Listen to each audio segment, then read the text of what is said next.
آج ہم ماہ شعبان کے بارے میں چند باتیں کریں گے۔ کچھ معلوم ہے کہ شعبان آ چکا ہے، رمضان قریب قریب ہے۔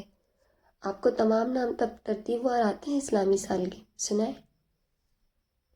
اس میں سے حرام مہینے کون کون سے ہیں؟ رجب، شعبان، رمضان۔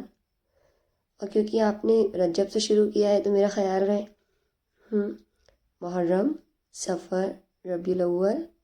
کون کون سے ہیں پھر؟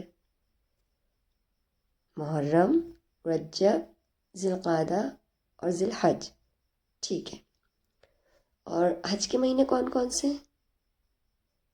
ٹھیک۔ اسی طرح رمضان کے علاوہ شعبان کا مہینہ بھی فضیلت والا مہینہ ہے، یعنی مہینوں میں آپ مختلف سیٹ بنا سکتے ہیں، جیسے حرام مہینے، پھر اسی طرح حرام مہینوں کے علاوہ حج کے مہینے اور دیگر مہینوں میں عبادت کے مہینے جو ہیں وہ خاص طور پر رمضان، اور پھر رمضان کے علاوہ کچھ عبادت شعبان میں بھی، اور رمضان کے بعد کچھ عبادت شوال میں بھی۔ شوال کی ابتدا میں جس میں تشاوال کے نام سے روزے رکھتے ہیں، تو آپ یوں کہہ سکتے ہیں کہ شعبان، رمضان اور شوال، یہ 3 مہینے جو ہیں یہ خاص طور پر روزے جیسی عبادت کے لیے ہیں۔ ٹھیک ہے نا؟ جیسے آپ کو معلوم ہے کہ ہمارے دین میں کچھ عبادتیں فرض کے درجے میں ہیں، یعنی عبادات کون کون سی ہیں؟ ٹھیک ہے۔ نماز، روزہ، حج، زکوٰۃ، یہ 4 مشہور عبادات ہیں، ٹھیک ہے، جو فرض ہیں۔ نماز تو ہر روز پڑھی جاتی ہے، روزہ فرض تو رمضان میں ہے، اور پھر زکوٰۃ سال میں جس وقت بھی آپ پر ڈیو ہو، اور حج ذوالحج کے مہینے میں۔ اب ایسا ہے کہ ذوالحج کے مہینے میں حج ہوتا ہے، لیکن 2 مہینے پہلے سے ایک طرح سے قافلے روانہ ہونا شروع ہوتے ہیں، اور ایک طرح سے تیاری یہ کہ مینٹلی انسان اپنے آپ کو اس کام کی طرف لے جاتا ہے۔ جیسے نماز پڑھنے کے لیے آپ وضو کر کے تیاری کرتے ہیں، اسی طرح آپ حج کی تیاری ذی القعدہ اور کچھ شوال میں ہی قافلوں کی روانگی جو ہے شروع ہو جاتی ہے، یا اس مہینے میں اگر کوئی احرام پہن کر حرم کعبہ کی طرف جاتا ہے، اس کا سفر حج شمار ہو سکتا ہے۔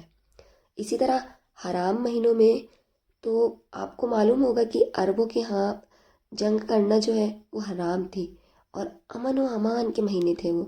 اسی طرح آپ دیکھیں کہ رمضان جو ہے ایک فرض عبادت کا مہینہ ہے، لیکن رمضان میں داخل ہونے سے پہلے اس کا اہتمام شعبان میں ہی شروع ہو جاتا ہے۔ اب اس کے لیے ذہنی تیاری شعبان سے ہی شروع ہو جاتی ہے، اور پھر یکایک سلسلہ منقطع نہیں کیا جاتا، بلکہ کیا کیا جاتا ہے، شوال میں بھی کچھ روزے نفلی رکھے جاتے ہیں۔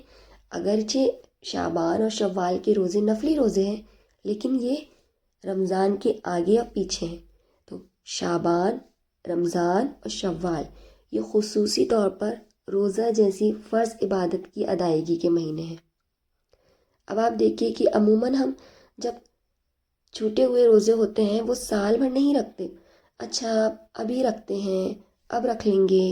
حضرت عائشہ رضی اللہ تعالیٰ عنہ کے ساتھ بھی ایسا ہی ہوتا تھا، وہ عموماً اپنے قضا روزے جو ہیں وہ شعبان میں رکھتی تھیں کہ اگلا آئے اس سے پہلے پچھلا قرض چکا لوں۔ اسی طرح شعبان میں کچھ تیاری ہوتی ہے رمضان کی، پھر رمضان میں روزہ رکھنے کے بعد اتنا دل لگ جاتا ہے روزے کے ساتھ کہ رمضان ختم ہونے کا سب کو افسوس ہوتا ہے۔ پھر اس کے بعد بھی 6 روزے اور اتنی فضیلت والے دے دیے گئے ہیں، اگر وہ رکھ لیے جائیں اتنا اجر و ثواب ہے گویا آپ سال بھر روزے سے ہیں۔ تو انشاءاللہ تعالی رمضان کی فضیلت اور برکت آپ رمضان سے پہلے سنیں گے ہی، اور مزید اپنے آپ کو تیار کریں گے۔ لیکن اس عبادت کے لیے، یعنی روزہ جیسی عبادت کے لیے شعبان کے مہینے میں بھی اسی طرح متوجہ ہونے کی ضرورت ہے، اور تبھی آپ متوجہ ہوں گے جب آپ اس کی فضیلت اور اہمیت کو سمجھیں گے۔ اس مہینے میں نبی صلی اللہ علیہ وسلم سے جو عمل ثابت ہے وہ کیا ہے؟ روزے کی کثرت۔ حدیث میں آتا ہے، ترمذی کی حدیث ہے، حضرت ام سلمہ رضی اللہ فرماتی ہیں، ما رأیت النبی صلی اللہ علیہ وسلم یصوم شہرین متتابعین الا شعبان و رمضان۔